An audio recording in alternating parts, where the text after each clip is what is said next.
Olá, acadêmicos e acadêmicas, sou o Mestre Paraíso e hoje voltamos com a nossa aula número 9. O tema ainda continua sendo homicídio qualificado. E vocês sabem o que é um homicídio funcional? Lembrando, as bancas examinadoras adoram cobrar conceito. Os conceitos são muito cobrados em provas e concursos. Por isso, eu sempre estou trazendo um novo conceito para vocês estudarem. Vocês sabem o que é homicídio funcional? A lei número 13.142, do dia 6 de julho de 2015, alterou os artigos 121 e 129 do nosso Código Penal brasileiro e transforma o homicídio, a lesão corporal gravíssima e a lesão corporal seguida de morte contra policiais em crime hediondo. Assim, tem consequências pesadas, como a proibição de graça, indulto e anistias. Ou seja, são regras mais rígidas, especialmente para a progressão de regime. Tudo se resume em duas palavras para o agente que cometer esse tipo de conduta: trancadura. Que, para quem não sabe, a trancadura é uma prisão pesada para quem está ali cumprindo um tipo de sentença. Agora vamos deixar aqui também, é importante no conceito sempre, ter uma definição legal. Eu vou dar para vocês agora a definição legal de homicídio funcional. O artigo 121, parágrafo 2º, inciso 7º. Contra a autoridade ou agente descrito nos artigos 142. O que diz o artigo 142? As Forças Armadas, constituídas pela Marinha, Exército e pela Aeronáutica. E artigo 144. O que diz o artigo 144? Polícia Federal, Polícia Civil, Polícia Militar, Polícia Penal e também Guarda Civil Metropolitana. Tudo da nossa Constituição Federal. Ou seja, também ela vai dar uma cobertura para os integrantes da Força Nacional no exercício da função ou em decorrência dela. E também protege contra o seu cônjuge, companheiro ou parente consanguíneo. Aqui o nosso legislador deu uma enorme pisada de bola, que será comentado mais à frente. Agora, vamos passar um conceito mais tranquilo para vocês de o que seria esse homicídio funcional. O homicídio funcional, pessoal, é quando o agente pratica o crime de homicídio contra policiais ou qualquer integrante das Forças Armadas, ou seja, policial civil, policial militar, guardas civis, policial federal e também agentes de fiscalização de trânsito. É aí que eu acho que a banca examinadora vai pegar você se você não tivesse preparado. Os agentes de fiscalização de trânsito também são protegidos por essa norma, conforme o artigo 144, parágrafo 10, inciso 1 da nossa Constituição Federal. Então tá aqui o nosso destaque.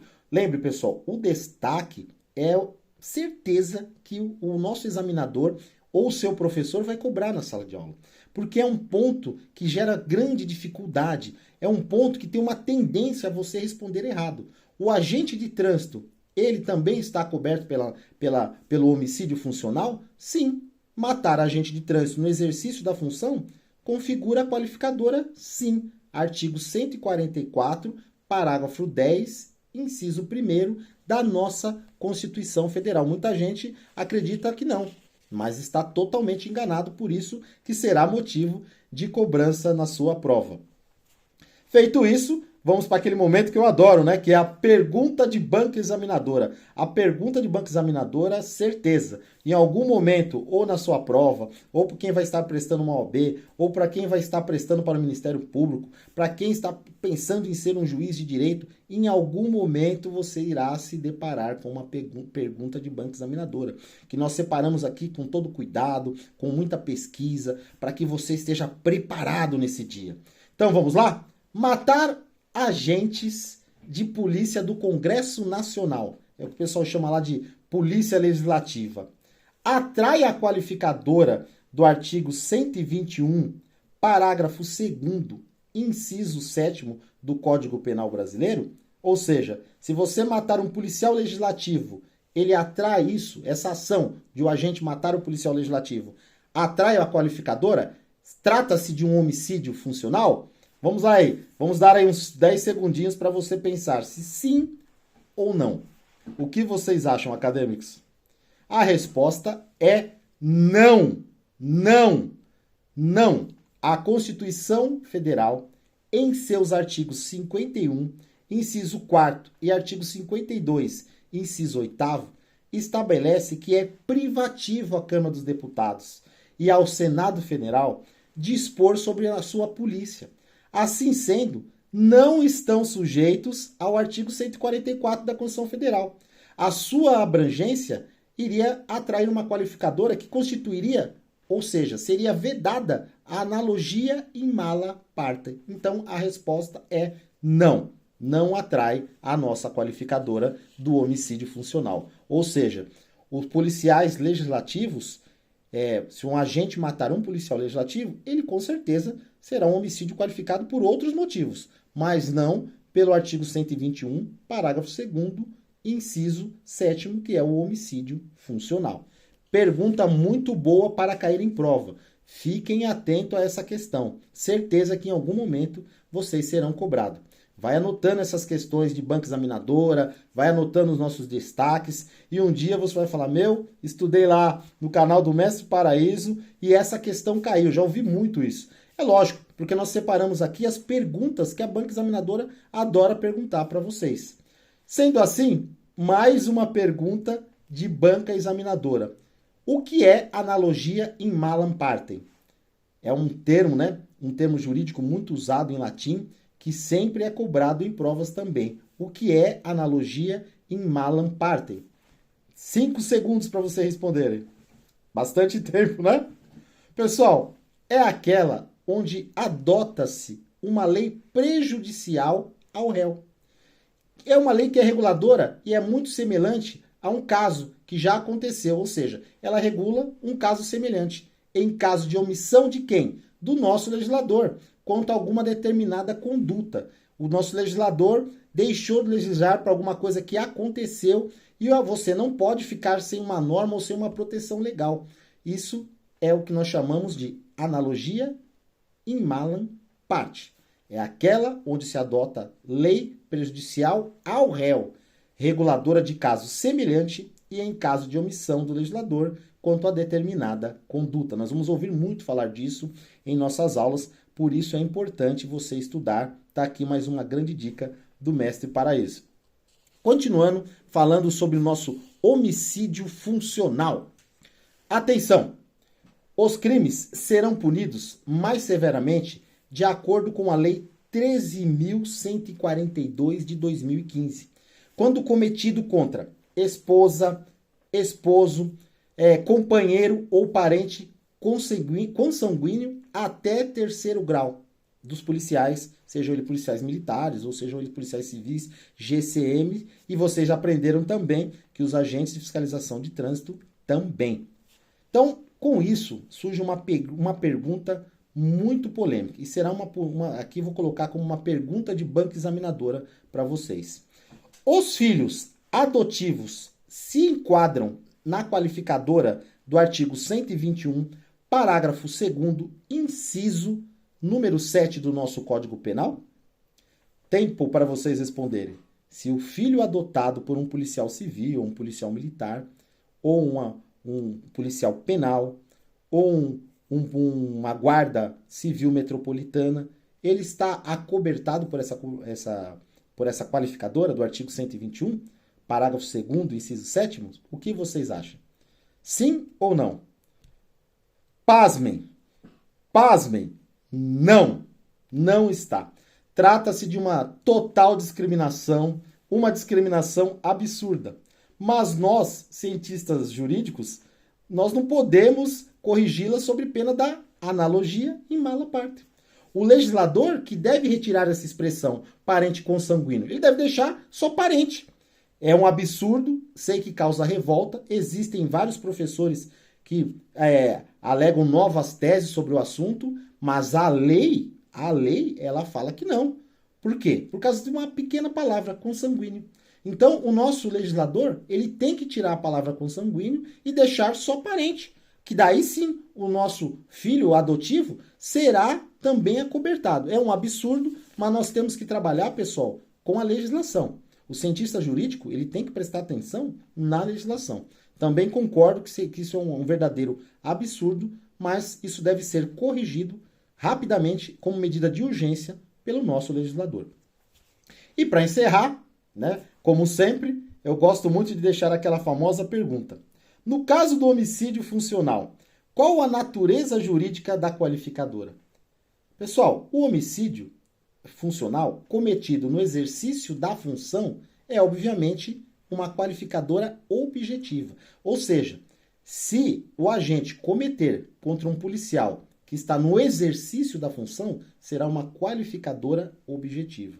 Agora, se o homicídio é cometido em razão daquela função, ou seja, pode ser no horário de folga do policial, mas esse homicídio foi cometido por conta que ele é um policial. Aí se trata de uma qualificadora subjetiva.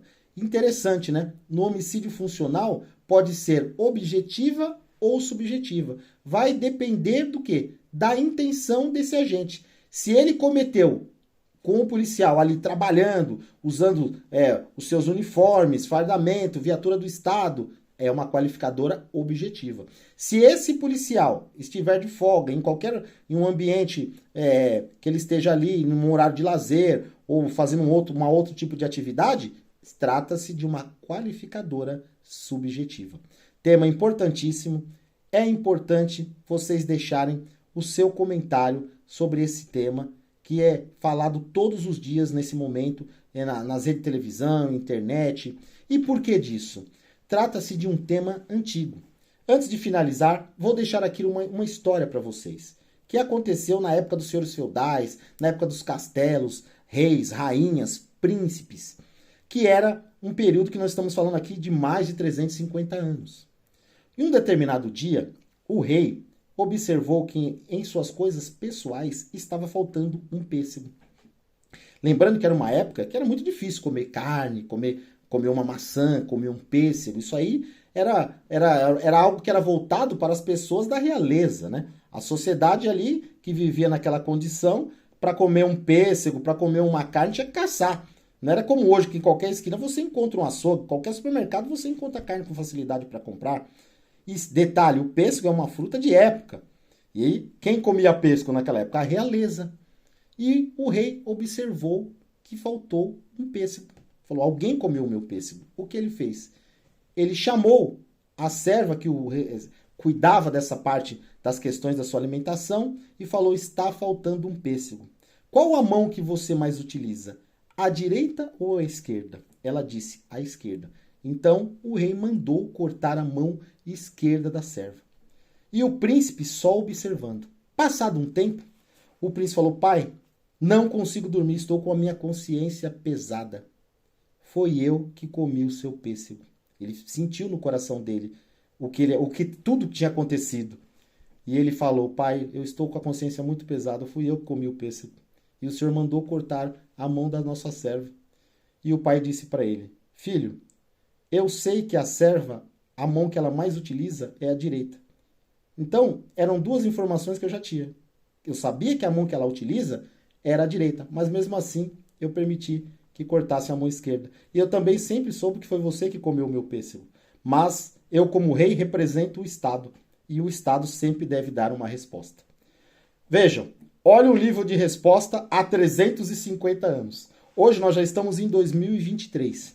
E qual a sua opinião quanto ao nível de resposta que uma sociedade deve dar a um ataque direto contra um policial, contra um GCM, contra um policial civil, contra um policial penal, contra qualquer pessoa?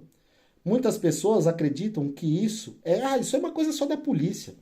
Não, isso envolve toda uma sociedade. É igual ao tráfico de drogas. Envolve toda a sociedade. Enquanto a sociedade como um todo não participar dos níveis de resposta, nós nunca teremos uma solução. É igual a droga. Enquanto uma sociedade não parar e falar, não, agora nós vamos resolver, isso não se resolve só com polícia, isso não se resolve só com educação, isso não se resolve só dando trabalho, porque a droga, ela afeta a mente do indivíduo. E precisa ter todo um preparo, tanto da sociedade, tanto do governo, especialmente familiar, para combater. Então, os níveis de resposta hoje, nós queremos que mudem. Esse nível de resposta foi usado há 350 anos. E hoje nós estamos em 2023 com várias legislações especiais, com o nosso Código Penal, com o nosso Código de Processo Penal e também sabemos que não está sendo dado conta. É como se não existisse lei nenhuma. O crime atua com força total. E você, o que acha dessa toda a nossa história, de todo esse conjunto que foi conversado hoje? É importante você deixar a sua opinião nos comentários. Qual seria a sua ideia de nível de resposta para a criminalidade? Qual seria a sua ideia de melhorias para que acabasse de uma vez com o tráfico de drogas que está afetando a vida de todas as pessoas? O tráfico de drogas afeta a vida de todo mundo. A droga é um mal mundial. Qual seria a sua ideia para resolver essa questão das drogas? Qual seria a sua ideia de nível de resposta do Estado para quando a criminalidade age pesado nas ruas, atacando instituições, policiais, especialmente você, que está andando na rua, que não pode nem atender o seu celular, que você é roubado. Você não pode deixar o seu portão da sua casa aberto, que você quer invadido. Você não pode ter uma moto para entregar as suas compras, para você poder levar um dinheirinho para casa, que eles roubam a sua moto, que você que está trabalhando em cima de uma moto. O que você acha? Qual o nível de resposta correto? O que você acha que o nosso legislador deve apontar? Qual é o tipo de lei que poderia ser feito para ajudar o trabalho policial, o trabalho do Ministério Público, o trabalho também dos magistrados, dos juízes que estão trabalhando contra a criminalidade? E qual a sua posição como cidadão? Foi uma aula interessante, é uma aula importantíssima, especialmente para que você siga o nosso canal, para que você ative o nosso sininho e receba informações importantes como essa que conversamos hoje. Fiquem com Deus e que Deus abençoe todos vocês e tenham um maravilhoso dia.